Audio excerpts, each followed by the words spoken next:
Alright, welcome back, man. We have yet another video, little outcome of the Tiguan getting some work done. Alright, this thing has been bagged on AirLift 3P since about 2018 or so. So with air ride, still needs maintenance done. And on this bad boy, what I'm going to do, this passenger side strut, the pillow bearing, you know, the strut mount's starting to knock around a little bit. You know, the wifey banged a few things with it. She liked to be a little rough. I think she's still driving her Tacoma. But about to pull off this strut here, knock out the pillow bearing, and got a little tool. Hopefully it's going to work on knocking it out. All right. So once again, back up on the jack stands and ramps. Turns out I forgot I didn't have the strut spreader tool. You got to put right in here. Once you loosen this nut, this bolt up, take this off, spreads this out so that the strut can slide out easily. All right, real simple tool, works very well. I tried making one out of this bad boy, so we're going to see how this works. Instead of spending $14, $20, whatever, I'm waiting for it to come in the mail because local O'Reilly's, whatever, didn't have one to rent. All right. Have the sway bar link taken off so far, taking all the air out of the bag, so this should go pretty smoothly once I take that nut out, spread the strut. This, the knuckle, hub, all this bad boy should slide right down. I'll probably brace it with a jack under here and then take the strut out. All right, well, the tool worked. All right. Sway bar was actually holding it up to where I couldn't get it down low enough. I even disconnected the outer tie rod just to try to get some more movement. I ended up going over to the other side. I'm doing the sway bar so that it can drop down so I can get more movement downward so I can get the strut out of here. Double check, make sure all this is nice and tight. I noticed that this bag was spinning a little bit on here. I had loosened this up a while back so I can elongate it so I can get more play, more travel. So I'll adjust that, put some thread lock on there probably. Now to do this part, you know, the center is a T5, not T5, but an Allen, size 5 mil, whatever, however they break this bad boy down. That, and the nut is a 17. Right, put this here, and then that in there, take this off. Once this comes off, right, then this can come off. And then you got this, the pillow ball bushing in there. This part comes off the top, and that base part comes off. I'm going to tap it out with a screwdriver. And there's a C-clip in there. Pull that out, and then you'll be able to push that bushing out, that bearing out. What I'm going to do, so I'm going to use, should work, ball joint press. Go ahead and press that out. So you're going to need a set of snap ring pliers. Right, this is a cheap set, made in China. Everything's made in China, whatever. But you know, anytime you go to a parts store, Harbor Freight or whatever, they're usually sitting in like a little basket, like $4.99 or some crap. Go ahead and get yourself a cheap set of these. You know, and then they fit in there like that. So I'm going to set this down, knock this out so I can use both hands. Super easy. Once you can put both hands on it, it comes out, slides right out of there. What I did notice, you know, I'm doing this because I thought that the pillow ball bushing was no good, which, I mean, it's been 5 years older, so 5, 6 years, 4 years. Math is horrible. I mean, it looks pretty good, but I'm going to go ahead and replace it. But I did notice that the nut that I pulled off the top was a little loose, and I think that might be where the a little bit of the knocking was coming from. Here's what I'm going to set it up with. Let's see if I can do this bad boy like this. So one thing I noticed, I'm not going to get enough angle, not enough clearance with this. So I'm just going to take this back off, set this on there, right, let's lift it up, take this bad boy out, just try to hit it with the hammer. Much bigger, right, I'm going to press it out that way, then I'll worry about pressing it back in.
Here's what I got set up, right?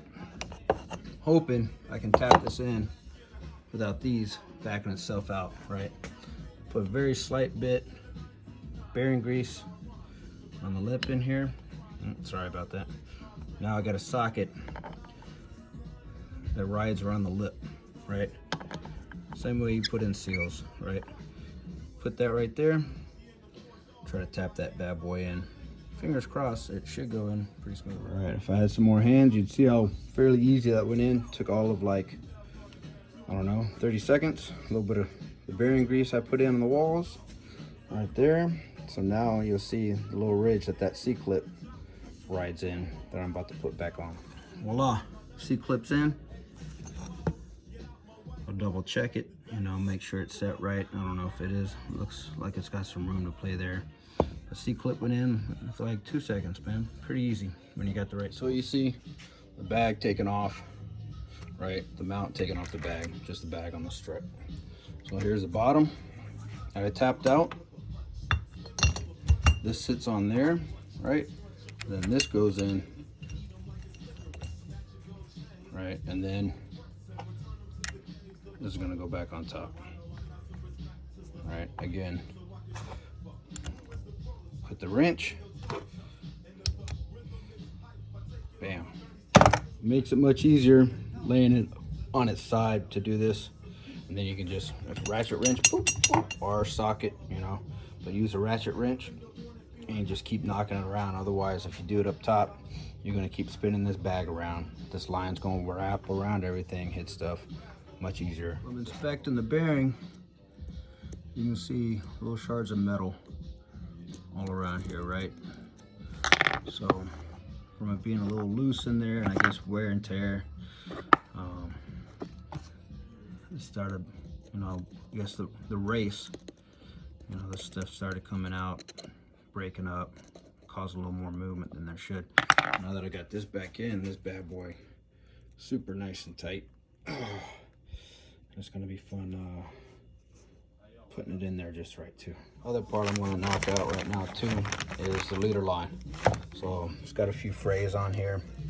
I've changed out the driver's side a while back because the bag spun around and rubbed on the wheel.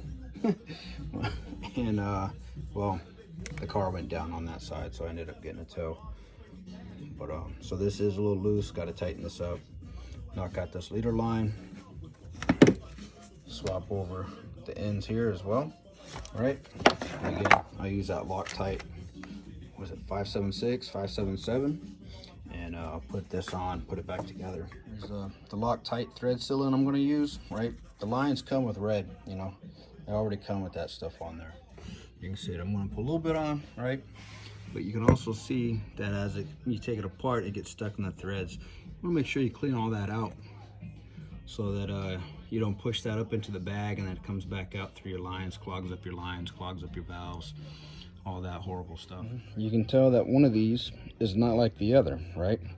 So I thought I'd ordered you know, just a replacement leader line, and I got a 36-inch versus I guess a 24, and it looks like I may have bought one for a compressor because it's got a swivel end on it. I don't know if it, you know, makes any difference. So I got two options. I can either put the old one back in or go ahead and run with this and then cut the line a little bit shorter that's underneath the car. Install is just the reverse, right? So I got a jack, blocks of wood, jacked it up, lined it back up. There's a tab on the back of here that lines up in the split, right? So now it's up. I just got the bolt in place. I'm going to take the little tool that I made out. It's going to snap this back together and hold pressure to where it should stay on the strut, right? And then with that, just button it back up. I'm going to have to trim the line I got coming down in here, right there, a little bit shorter, because now the leader line's longer. So the back there, you know, giant T, you know, triple square. I don't have one that fits that. So I'm going to use, what's that, 3/8? Just 3/8 ratchet. Holds it in there while I tighten the nut from the other side with the impact. Some might agree, some will probably say, why the hell is he doing that? But This is what I've done on most of my cars. That is a brake line, right? It's a hard structured brake line. I put rubber on it, right? And then what I've started doing now is I've also put rubber on the leader line, but I've given enough slack there and then holds it up, and then this will come down underneath there. So I mean, if something fails, shoot, let's let the brake fails too, right? You know, let's go out, blaze of glory. But it's in, right? Tighten that up, put the fender liner back on, cut this line, and then air it back up.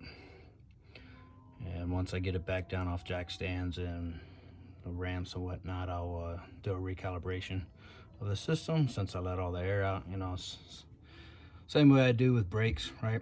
If you open the atmosphere, air it out, and I'll bleed the brakes. So I'm just going to redo that with the air ride as well, recalibrate it. All right, we're going to do another little step up on this bad boy, right? So you see these little OE, we're going to do some OE plus, right? I ran these on my CC. I'm about to put these bad boys on the Tiguan, right? So these bad boys, TTRS brakes, I want to say it's a 14-inch rotor. A little bit lighter for the caliper, but the rotor itself is pretty damn heavy. So right now, all right, I'm going to use regular tools, you know, no impacts, but this is use a breaker bar, right? And this 1/2 inch, 19 mil bolt back there. There's two of them. It takes this caliper carrier off, this part right here, and then the calipers right here. You can take this off first, make this lighter, or you can take this off, all one piece, and this is going to be pretty heavy. At that point, I'm probably going to try to support this once I mock up and put the rotor and the caliper on, and then I'm going to have to disconnect this to reconnect that line there, and then bleed the brakes. All right, disconnected, laying on the ground, just sitting. Another part, you gotta take this set screw out, right? Sometimes they're stuck, they're broken. You can use an impact driver to get it loose, and then right now, rotor seized up, stuck, whatever you want to call it, up here on the hub. So get the enforcer, right? I'm going to tap it around here, right, just to break that rust up around the edge, and it's going to come right off. Now that it's off, right, there's a bunch of rust and crud build up right around here. Clean this up. So go ahead and get yourself a wire brush. You know, I've seen better days. You know, I've got some better ones, but this is going to work just fine. You get a cheap 3-pack, 4-pack of these, again, from any parts store. Usually those little basket sides in the Harbor Freight, Northern Tool, anything like that. Just clean this all up. So I'm going to just go all the way around here, clean all that crap up, so that when the next rotor sits on there, it sits on there nice and clean. Other thing I did, you saw that big old case of brake clean in the previous one, right? So this is what works out well too, right? Hit this up with some brake clean, that wire brush. You see how well it cleaned up. Now, depending where you are, you know, it's going to leave a mark, might not. Hit it with a little more brake clean, like a little brush, and they'll kind of mellow out. And then once the rain comes around, brake clean is just like denatured alcohol, pressurized. So good on these type things. You don't want to use it on electrical parts unless you have the proper one for it. Otherwise, they'll go ahead and start melting and burning up all that rubber and plastic. They actually make electrical parts cleaner, similar to what brake clean. Another trick. So instead of fighting this with one hand, trying to thread that set screw in with another, you can go ahead and take a lug, thread that in, and I'll hold it in place. Then you can set that set screw in. If you don't have it, this is still another way you can work. Putting the caliper back on and putting this all together. You know, putting it all together if you don't have that set screw, or it's broken off, or what have you, whatever situation you're in. Throw a lug in there, holds it in place. You can button it all back up. For the carrier bolts, caliper bracket, carrier bracket, whatever you want to call it, these are the two bolts that are going to hold the whole brake and carrier on the hub. So if they're OEM, some people are going to say go get new ones. I only use new ones if they're original. OEM usually have thread lock already on them, right? So that your brakes don't come loose and go flopping around on you. I've had it happen to myself, unfortunately.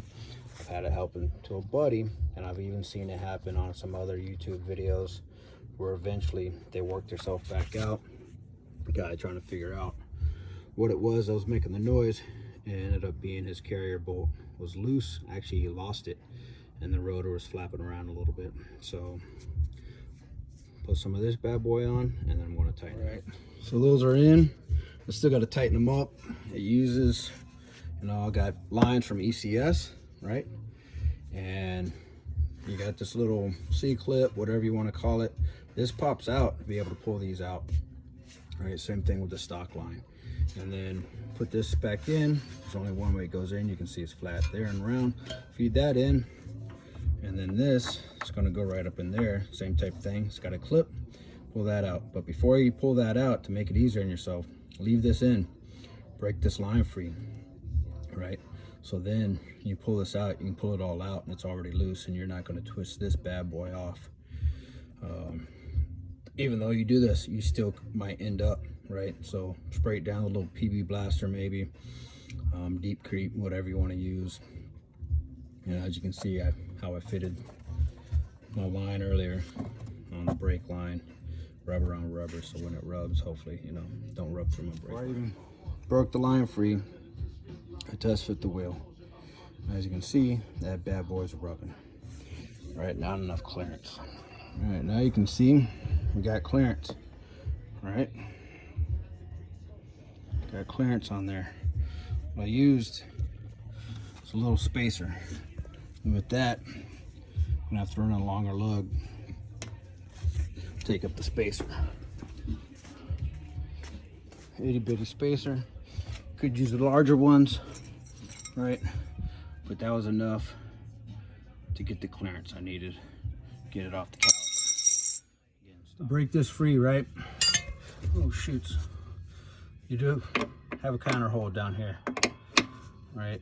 That's a 17. 17, and then I do have an actual line wrench up top, right?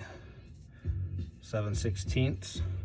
11 mil fits on it pretty well, but if you've got an actual line wrench, you know, that's still a little loose, you know, and then 3/8 is way too small. But you know, actual line wrench, that works better than regular wrench because it won't slip off as bad, but we'll see how this works. Right. So that little clip comes off, right? Be careful because that bad boy's spring loaded, might hit you in your face. That came off pretty easy, you know, real simple. But when you're doing this, I made a mistake. I'm going to show y'all. Double check how your ABS sensor line is going, right? Because now this is supposed to go back up here, but I can't. So now I'm going to have to break this free again, pull this underneath of it, and then put this up, right? So doing the job twice.